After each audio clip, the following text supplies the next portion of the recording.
Айналаға көз тастаған әрбір саналы азамат өткенді еске алып, болашаққа үмітпен қарап, табиғатымен сырласып, туған жерге деген шексіз махаббатының қамқор көңілін, ойлы жоспарын, жасампаз жобасын жасқанбай жайып салады.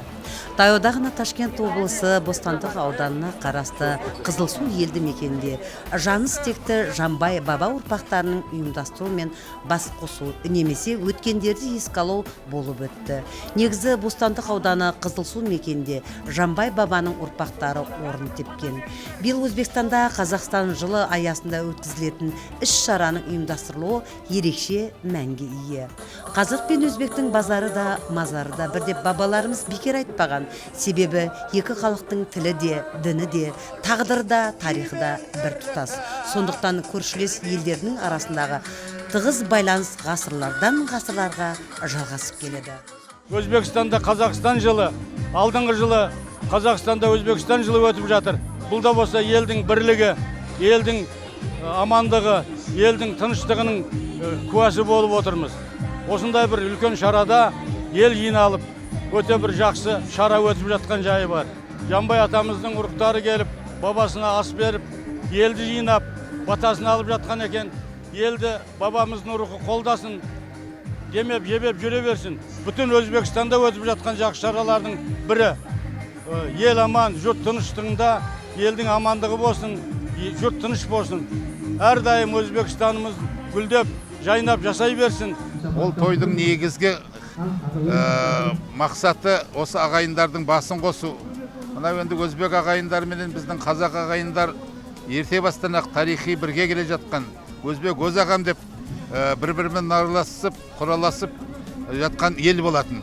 Осы жерде де біздің Жанбай бабамыз дүниеге келіп, Жанбай бабамыздан 5 ата тарап қазір Қазақстанның жерінде, Өзбекстанның жерінде жатқан. Қазіргі кезде бізде Қазақстанда рухани жаңғыру деген үлкен бір бағдарлама бар, программа. Сол бойынша жаңағы ата бабаларды еске алып бірге жүргізу деген сөз. Бүгінгі кеш осы Бостандық еліндегі біздің құлтас, бектас бабаларымыздың ұрпақтары мерекелік той жасап, барлық жердегі Жамбылдан, мынау Түркістан облысынан барлық жерден жинап той өткізіп жатырмыз. Бұл той біздің туысқаншылығымызды, біздің ағайыншылығымызды ары қарай дамытып, екі елді қосатын той деп есептеймін мен. Өткен тарихқа зер салып қарайтын болсақ, Жанбай бабамыздың ұрпақтарға қалдырған талай еңбегі бар екен. Көпті көрген ауыл ақсақалдарының айтуына құлақ түрсек, бабамыз Қызылсу еліне су алып келген көрінеді. Сол уақыттан бастап Қызылсу өңіріне қазақ, өзбек ұлттары көшіп келіп, үлкен бір бірлігі жарасқан ауылға айналды. Сондықтан бүгінгі күнде Жанбай бабамыздың ұрпақтары әр жыл сайын осы киелі мекенде бас қосып еске алып отырады. Қазақта бұлақ көрсең көзін аш деген қанатты сөз босқа айтылмаған. Бүгінгі саналы азаматтар, өнегелі ұрпақ бабамызды құрметпен еске алып, қастерлеп отырғаны баршаны қуантады. Біз енді осы туыс болған соң, бір елдің адамы болған соң, Шымкенттен, Қазақстаннан келіп отырмыз. Биыл Өзбекстанда Қазақстан жылы құтты болсын, ел тыныш болсын, береке бірлік болсын, барыс келіс үзілмесін. Өзбектер ол жақта, қазақтар бұл жақта сайран салып, қыдырып, жақсылықтарында араласып жүре берсін. Мына Өзбекстанда жасаймыз, 42 жыл болды мен жасап атқаныма. Өзбекстанда жақсылық, жамандық көрген жоқпыз. Балдар өсіп, өніп, оқыған, оқып өз семьясында. Бостандық районы біздікі Глебесайда тұрамыз. Өте жақсы жер. Барлық нәрсеміз жақсы. Демалатығын жер. Бүткіл Ташкенттер бізге келеді. Міне не бір жерлерді көріп атырмыз. Рахмет. Мына екі Қазақстан, Өзбекстанымыз ынтымақты болсын. Өзбекстанымызға Қазақстан жылы болып атыр. Достығымыз мәңгі болсын. Екі жақ ынтымақты болсын. Барыс келісіміз жақсы болсын. Ұлы Абайдың татулықтан артық жолдас жоқ деген қанатты сөзін еске алсақ, қос ұлттың мақсат мұраты да бір. Сонымен сан ғасырлардан бері ауылы аралас, қойы қоралас жатқан көршілес Қазақстан елі мен Өзбекстан халқы арасындағы тарихи тамырластықты дәріптеген жаныстегі Жанбай баба ұрпақтары алдымен баба рухына арна бас берді. Айтулы шараға Қазақстан Республикасынан көптеген қонақтар келді. Олар Алардың арасында өзбек тарихымен біте қайнасып, талай ұлыларымыздың табаны тиген киелі мекен Бостандық ауданы басшылар мен Қызылсу ауылына көршілес жатқан бір қатар елді мекендердің зиялы ақсақалдары қауымы да қатысты. Bo'stonliq azaldan ikki millat, o'zbeklar va qozoqlar aka-ukadek yashagan hududlardan bo'lib kelgan. Tumanning nomida ham har ikki xalqi o'zini orzusi, o'zi ko'rishni istagan timsollar aks etgan. Masalan, Bo'stonliq o'zbekchada chiroyli joy ma'nosini bildiradigan bo'lsa, qozoqchada Bo'stonliq ozodlik ma'nosini, erkinlik ma'nosini beradi. Obod va ozod vatan haqidagi orzu mana shu tumanning nomini o'zida aks ettirilgan. Biz bir yurt farzandlarimiz, bir yurtning ravnaqi uchun harakat qilyapmiz hamda mana shu yurtda yashab qolamiz. Bir oila bo'lib. Xalqlar do'stligi, birligimiz nig'ayib, осындай ел болып жатқанымызға мақтанамын ағайын. Осы елдің тумасы, осы жердің тумасы болғаннан кейін санау Қазақстаннан, Астанадан ат терлетіп, қара домбырамды арқалап бізде келіп қалдық ағайын.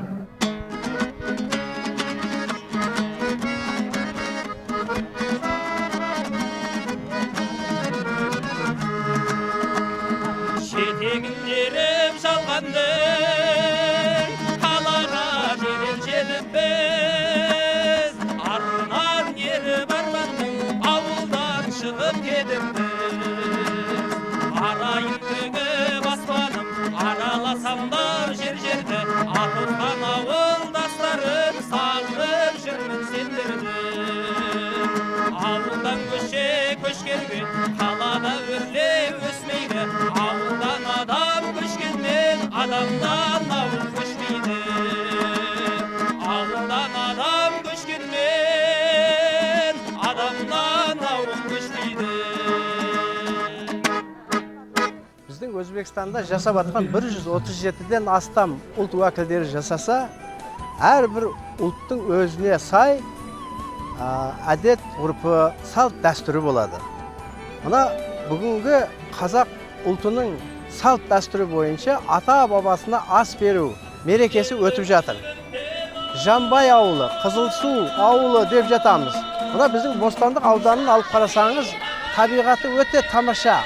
Су таза, ауасы таза, халқымыздың көңілі таза. Әр күнгі әрекеттеріменен Өзбекстан мемлекетінде терезесі тең, басқа ұлттардан кем болмастан жасап жатқан жеріміз бар.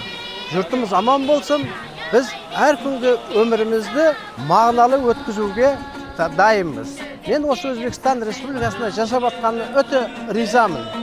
Жастар үшін тәрбиелік талғамы толы игі бастамаға ұйытқы болып жүргендер қатарында есімдері елге танымал Жамбай әулетінің белсенді азаматтары бірталай. Олар осы ауданның өркендеп өсуіне өз үлесін қосып, еселі еңбегімен көзге түскен жандар.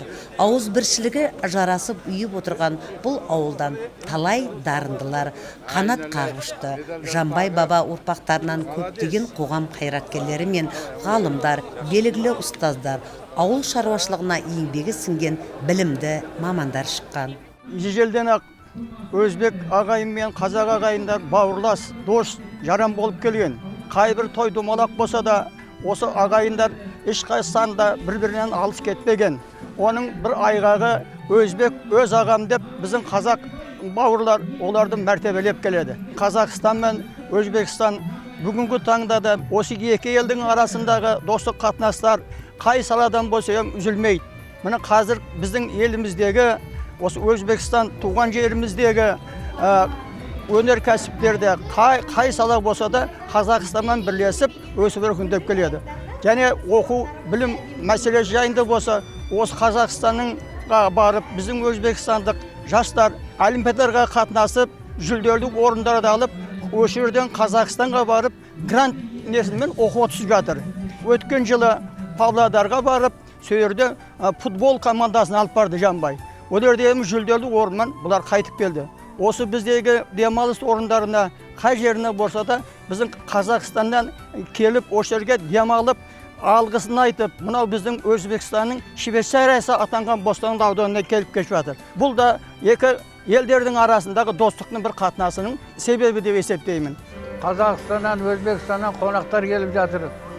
Бұның барлығы халықтардың достығының арқасы, егемендігіміздің, мүстақылдықтың арқасы деп білеміз. Міне жастарымыз әр уақытта бір-бірін осы Бостандық ауданы киелі болған екен сый құрмет көрсетеді. Бостандықта көбіне жаңа қазақ, өзбек, қырғыз, тәжік сол бір-бірімізбен инақпыз. Керек болатын болса құдағи болып бір-бірімен қыз алып, қыз берісіп жатқан халықпыз. Біз әрдайым осы Бостандық гүлді мекен екен, Бостандық табиғаты тамаша екен, шарбақ келсін дүниемізді біледі. Сондықтан мақтанып айтамыз. Біздің еліміз өшерде қанша милләттер жасса, бір-біріменен өте тығыз байланыста болады, бір-бірін құрмет қылады. Сен пәлен милләтсің демейді, бізде сондай тамаша. Бостандық ауданы әсем табиғаты, таза кіршіксіз ауасымен баршаны таң қалдырған өлке. Табиғаты сөз жеткізбейтін сұлу, байлығы баға жетпес қазына.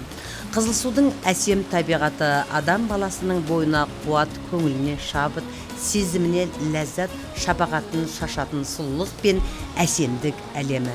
Әдемі қыздар мен алып жігіттері көз қуантады. Биыл Өзбекстанда Қазақстан жылын атап өтті.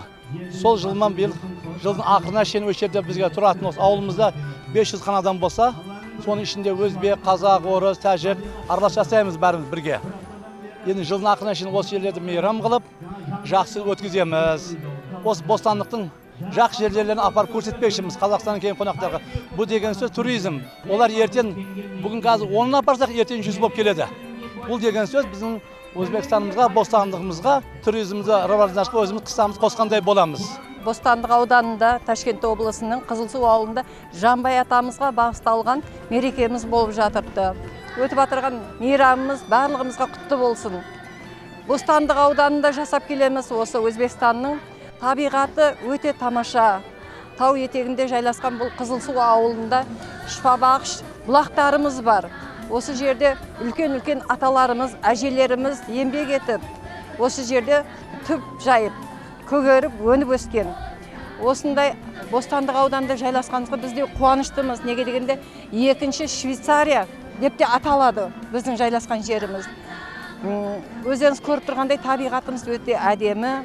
Екі мемлекеттің достығы нығая берсін бұдан да. Барыс келісіміз ешқашан үзілмесін. Қызылсу елді мекенінде орын тепкен Жанбай бабамыздың ұрпақтарына бірлігіңіз арта берсін, төріңізден құт береке қашпасын дейміз.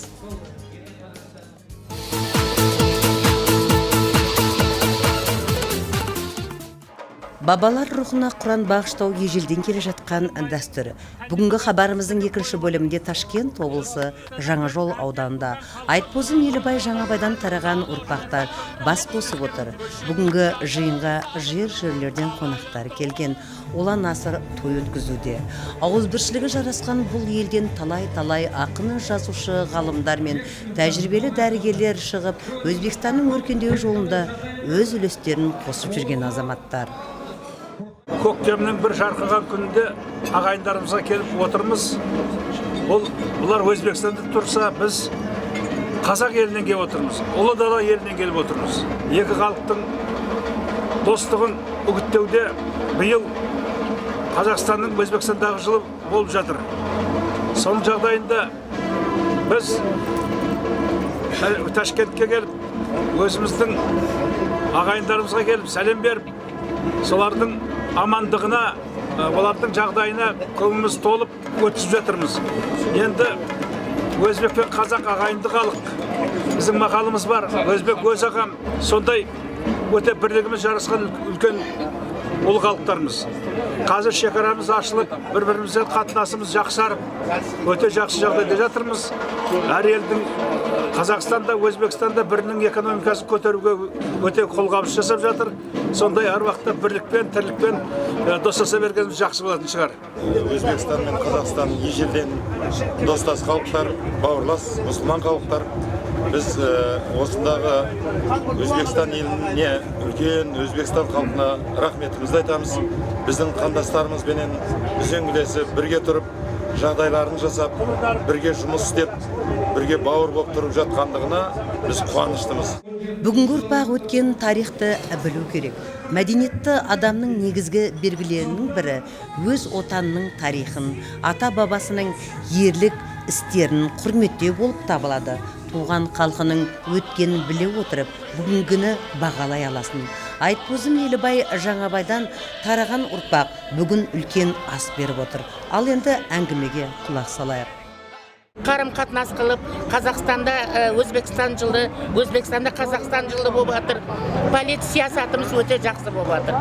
Осы уақытымнан пайдаланып, осы Өзбекстан, Қазақстанда жасаушы барлық ағайындарға жақсы тілектерді тілеймін.